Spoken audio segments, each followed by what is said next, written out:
Hello everyone and welcome to this video.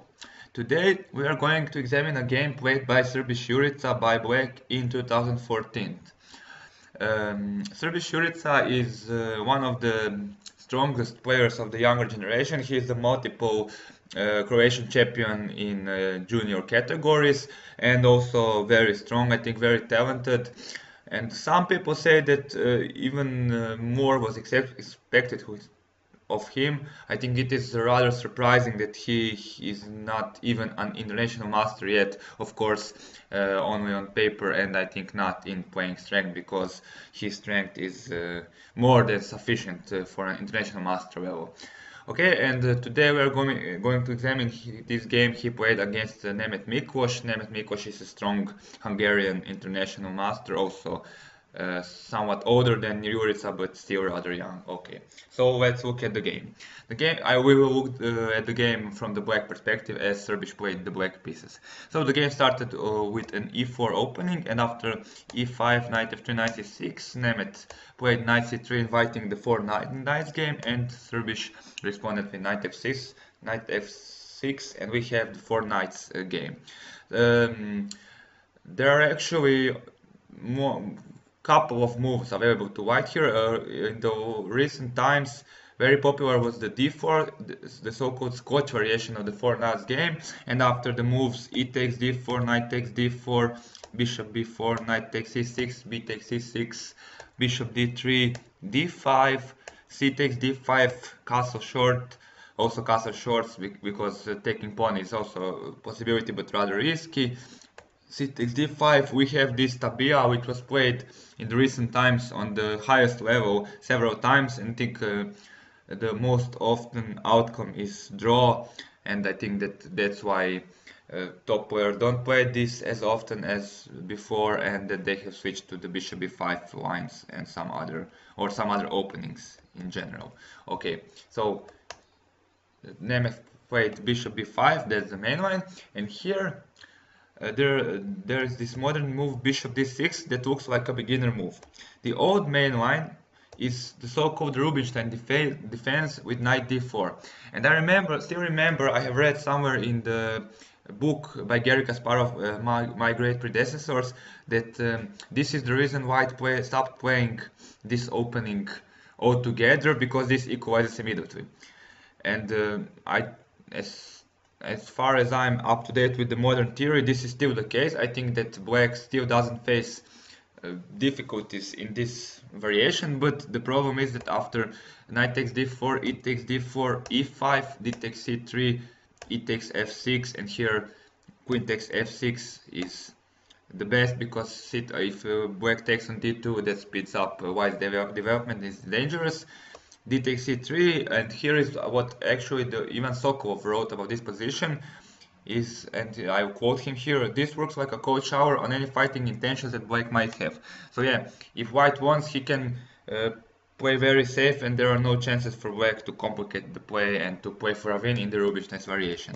And also, many lines of the Rubinstein variation include pawn sacrifice, so I guess that's also another reason why black players have switched to more modern move bishop d6. And what is the reason for this move?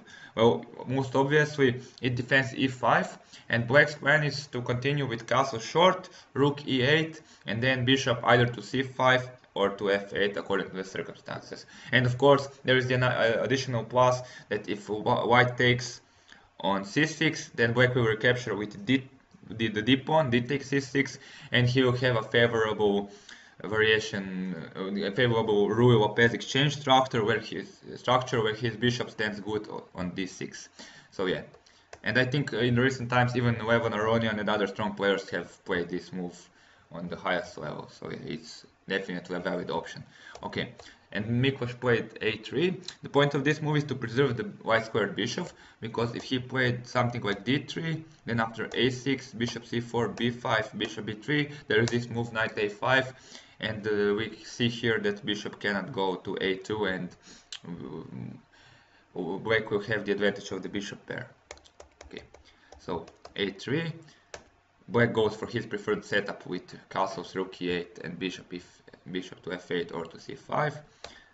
white played d3, rook e8, and here white played very sharp move g4. He could have played more quietly with something like bishop c4, and then black can go knight d4, which is a thematic move for these positions, and after knight takes d4, e takes d4, knight e2, bishop c5, castles, and c6 position would have been, I think, approximately equal, and more positional play would follow.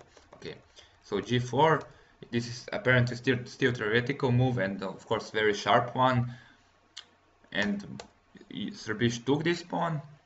I think it's most principled, because if he plays something like a6, bishop c4, bishop c5, and allowing g5, then I think after some further moves he would be definitely worse, and that g4, g5 is good positionally speaking for white. Okay, so black took, and here white played the move knight g5. I think that rook g1, well, is, I don't know, if somewhat more precise, because it is also very natural in order to gain tempo while placing the rook on the g file, and after some moves like knight f6, there is this move bishop g5, which is quite unpleasant actually, and white is now threatening to jump with the knight on d5. So, I think the most logical and also computer move is to play bishop e7, and after bishop takes on c6 and takes on e5, and queen d4, knight f3, queen b6, to play this position as white. I think, practically speaking, white, it is easier to play black. He has two bishops, but here also white has some attacking chances, and he isn't a pawn down. So I think that might have been a better move, but yeah, okay. So knight g5,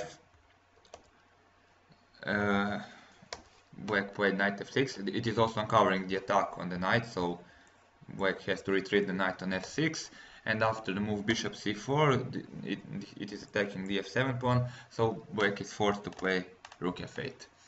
And now white played rook g1, but problem here is that this move now doesn't come with a gain of tempo, and black has a move to do something, and he played knight d4, very good move. The idea is to move the knight in order for c pawn to advance, and then to, after 3 more moves, c6, bishop to c7, and d5 to advance in the center, and if black is allowed to do so unhindered, he will have a very good position, and also a pawn up, since white's attack is not that real and apparent, at least for a moment. Okay, so knight d4. White played knight a2, very logical, immediately challenging the knight and removing it from the center. And here black played the human knight takes e2. There was a rather surprising tactical shot, and that is b5. I highly doubted that Srbis even considered that during the game, because it's really a computer move and not very human.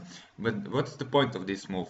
Well, after black takes on d4, and if he takes on b5, then after c6, bishop c4, bishop c7, it turns out that d5 is very strong, and we see here that white's dark squared bishop doesn't have a good square. e3 is covered, f4 is covered, and d5 is actually a very strong threat. For instance, if white goes bishop d2, then after d5, e takes d5, c takes d5, bishop b3, there is rook e8 check, king f1, h6, and I think in this position black is almost winning, since all his pieces are in play, his king is safer, and I think that computer also gives a decisive evaluation in favor of black.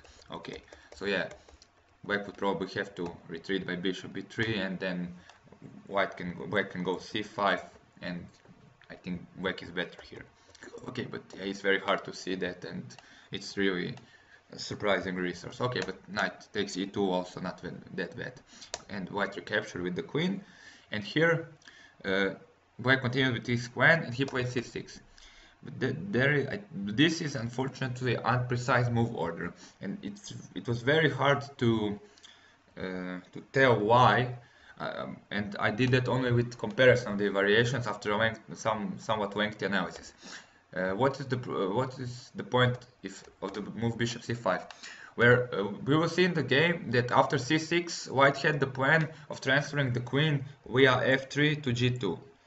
And here, if he tries to do that with queen f3, then d6 is covering the g4 square, and will become immediately apparent why this is important, because if white plays queen g2, then g6, because the mate is threatened on g7, so g6 logical move. There is if white tries to sacrifice knight on h7, as he did in the preview, as he has the possibility of doing so in the game, as we will see later, then after taking on h7 and this sacrifice on f7, of course, if now black takes the bishop, he will lose because of the queen check on g6, but there is this move knight g4, and we see here that also f2 is under attack, f7 is under attack, and all white threats are covered. So yeah, that would be very important, and we will see later why in the game. So yeah, after bishop d2, he could continue with his plan without giving the possibility of queen f3, queen g2. So yeah, okay, he played c6, and here we will see now that queen f3, it was much better move than what white did in the game with bishop d2, because after queen f3, bishop c5, queen g2 is now very unpleasant, since after g6, now knight takes h7 is winning, because after king takes h7, bishop takes f7. Now there is no move knight to g4, and black doesn't have anything else but to take the bishop, and after queen takes g6, this is completely winning for white.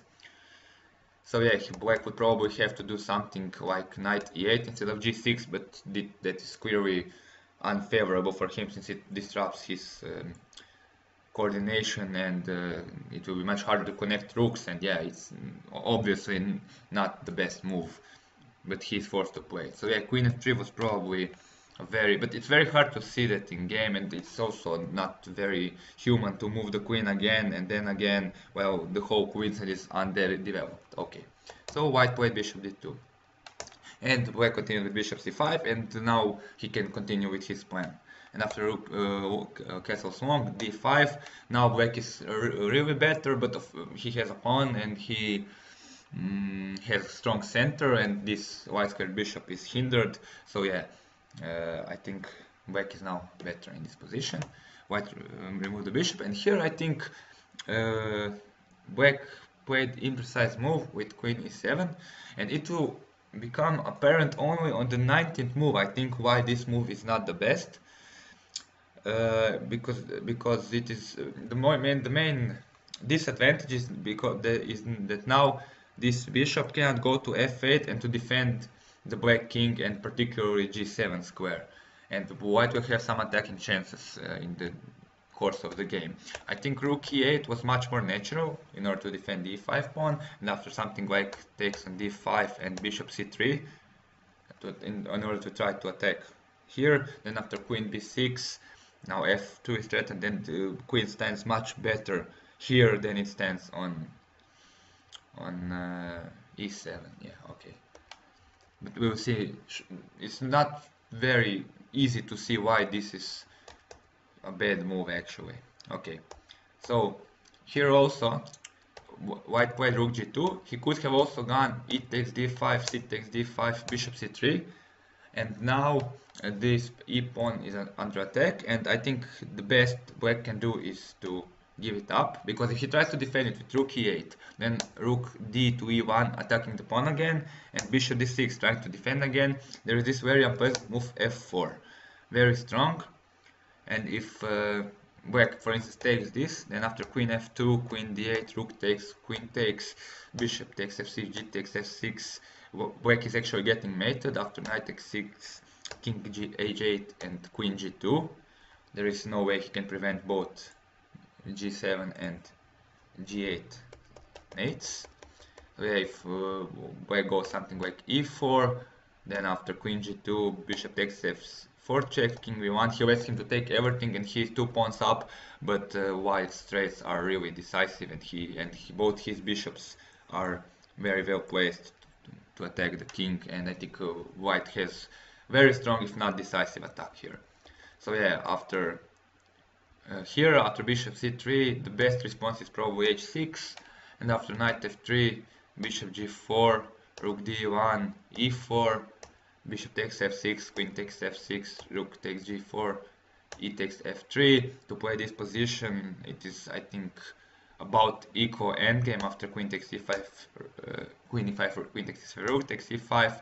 But yeah, this is not something black would like to do from this position, in which he's clearly better. So yeah, okay, that's why queen e7 is also imprecise.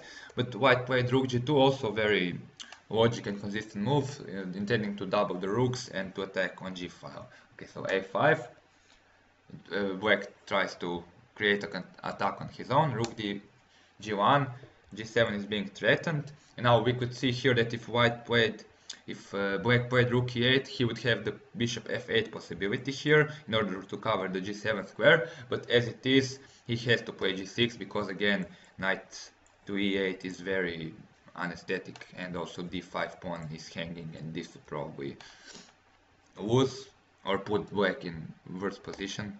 So yeah, g6. White played a4, trying to block the queen side.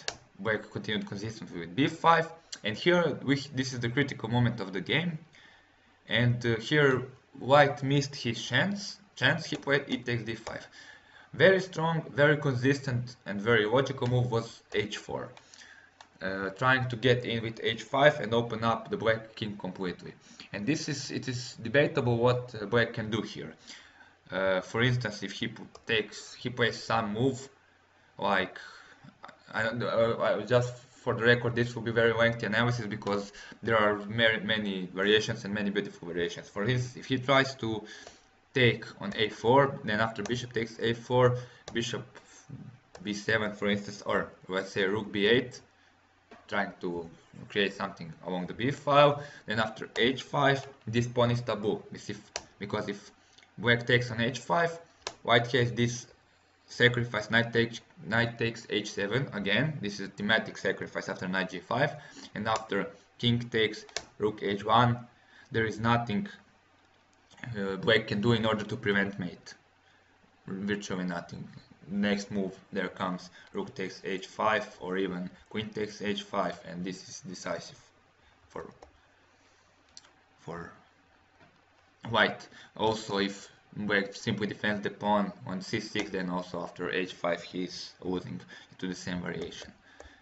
So what defense black has at his disposal? He can try bishop b4, trying to eliminate this dark squared bishop. Because what is the difference? Because for instance, if white exchanges this piece, although it is a bad move, then after a takes b4, h5, knight takes h5, the whole sequence doesn't work, because after knight takes h7, king takes h7, rook h1, there is this move queen f6, and if white takes, then black can simply cover and he remains with a decisive advantage. You have to note that while bishop was on d2, this variation was not possible since bishop was attacking the h6 square. It was here somewhere. If black tried queen f6 here with the bishop on d2, then after this variation there's nothing black can do. Okay, so that's the comparison of the variations. Okay, so white clearly doesn't want to exchange these bishops, and he can go c3. After bishop takes a4, bishop takes a4, he has to go bishop a3, trying to create something along the b file. And of course, if white takes on a3, then after queen takes a3 check, king d1, queen takes a4 check, king e1, rook b8, this is actually losing for white now, since rook b1 is a decisive threat. Okay, but white can play here bishop c2, removing the bishop from the attack. And here, it is very hard to suggest what black should do, and there is only actually one move that saves him, and that is d takes e4. Let us first examine what would have happened in case of some other move. For instance, let's say rook b8. Here, white can now recapture. He can take on a3 check, king d1, and now there is no threat rook b1 check, and white is winning here. He will get in with his attack first.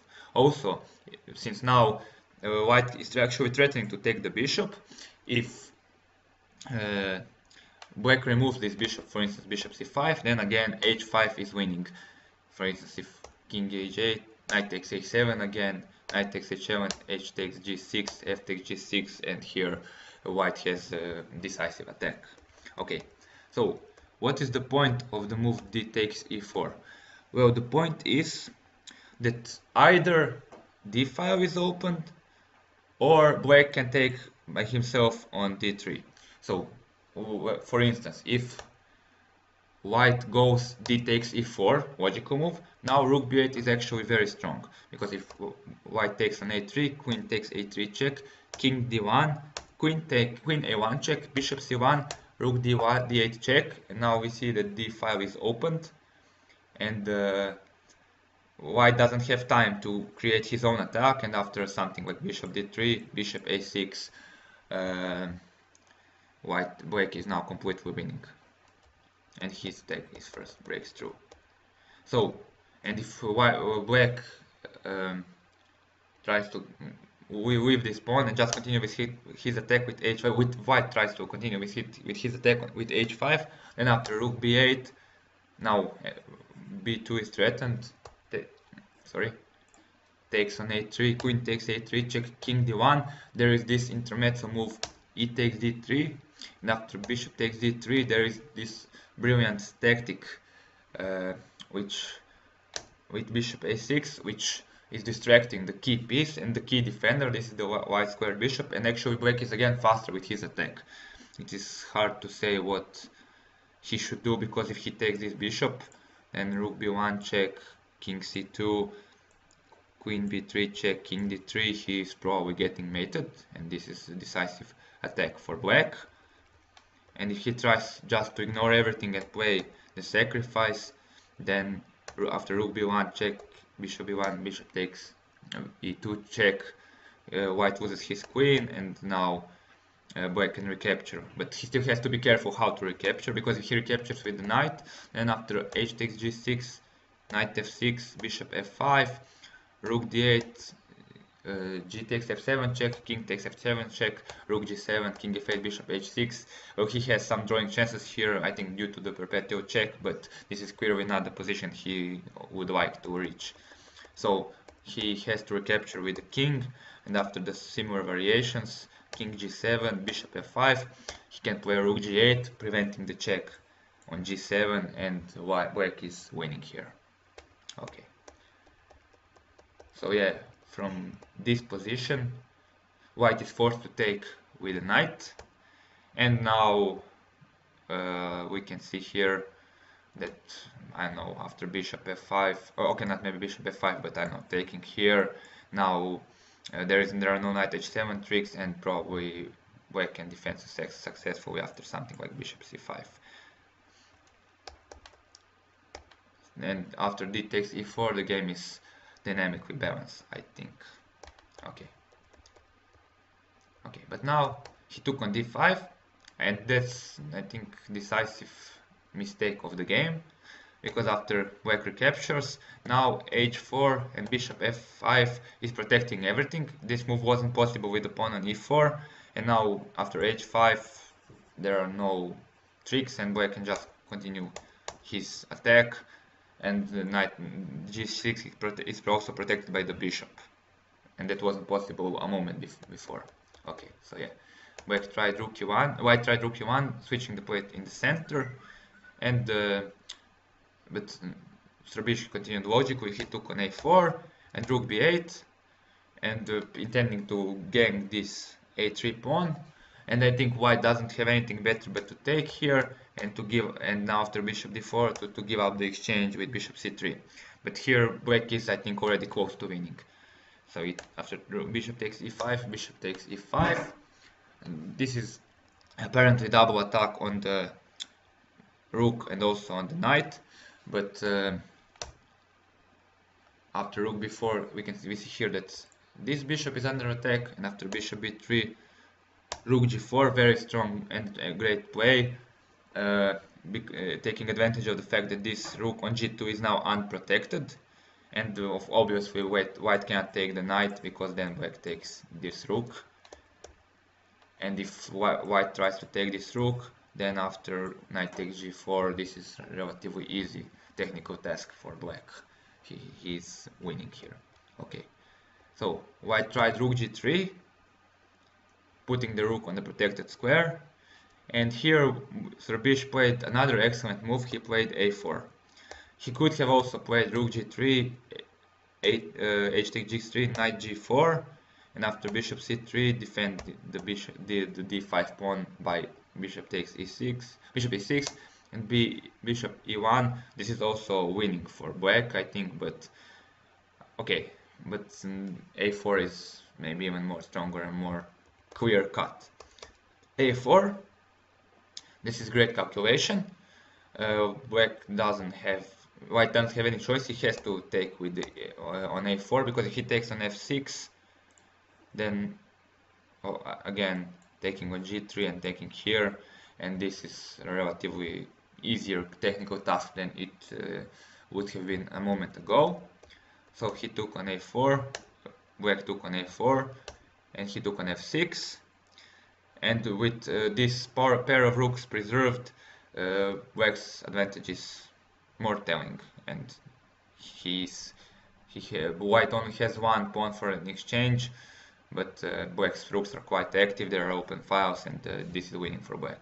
Okay, so black played rook e2, trying normal move, trying to put another rook on the open file, and here white played the losing move. He could have played something like king d2, bishop g4, rook e3, rook e3 takes e3, king takes e3, and now we see here that this knight is not trapped. He has the f3 square, and after rook a6, black would still have some technique to show. Okay, but white played rook e3, and this actually loses a piece. After rook takes e3, f takes e3, bishop g4, we see here that this knight is now trapped. It doesn't have anywhere to go. All places are covered. Of course, black could have played here rook a1, check, king d2, rook f1, and after bishop moves somewhere, rook f2 check. Obviously, bishop cannot move here to e5 because both f6 or rook f5, no, not rook f5, f6 is winning a piece again. So yeah, he has to move to d4, and after rook f2 check, he will take this pawn for free. But okay, yeah, this is winning the knight. After h3, bishop h5. Again, this knight doesn't have a square, and it will get trapped. White tried e4, and of course black played h6, trapping the knight. Black took on d5, white took on d5, black took on g5. After d6, only precision is required. First, black played a rook a7 in order to prevent d7, d8, most obvious move. After c4, he played g4 in order to try to get this bishop back in the game. Black can't let this pawn leave, so he took. And after bishop takes g4, this is clear rook up. White only has two pawns. And after king d2, also after bishop b4, king f8, b5, rook b7 is important move, preventing c5, because then b pawns would fall. After c5, rook takes b5, c6, rook c5 is collecting the c pawn as well. So king d2 is also reasonable try, but anything loses for white in this point. And after king f8, c5, king e8, b4, king d7, king d3, king c6, the white square blockade is finished, and white can't do anything here. He tried king f4, bishop f5, d4, but rook b7 attacking the pawn, king e5, rook takes b4, d5, king takes c5. There is nothing black can do, because after d7 white simply takes and gives up his rook, and after this move